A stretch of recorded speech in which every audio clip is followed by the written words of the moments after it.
25 years na sa kanyang propesyon bilang mural painter si Tatay Chris. Nabutan pa namin si Tatay na nagpipinta sa isang pribadong ari-arian sa Barangay Gabon, Calasiao, Pangasinan. Maganda na raw kasi ang panahon kaya't balik trabaho si Tatay Chris. Isa si Tatay Chris sa mga hinahangaang pintor sa probinsya kaya't kaliwat kanan din ang kanyang mga kliyente. Marami pang naka-line up. Kuminsan nga hindi ko na ginagawa yung iba sa sobrang dami. 15 anyos daw si Tatay noong nadiskubre niya ang talento sa pagguhit at pagpipinta. At ngayong 59 anyos na siya, hindi pa raw kumukupas ang pagmamahal niya sa pagpipinta. Hilig niya ang mga nature-inspired concept, bagay na hinahangaan ng mga taong nakakakita ng kanyang mga obra. Basta paggandahin mo lang, saka may sariling concept.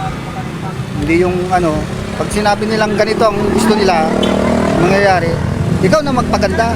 Isa sa mga namangha sa kanyang talento, ang retired US Navy na si Tatay Eduardo. Talaga na pagkaganda.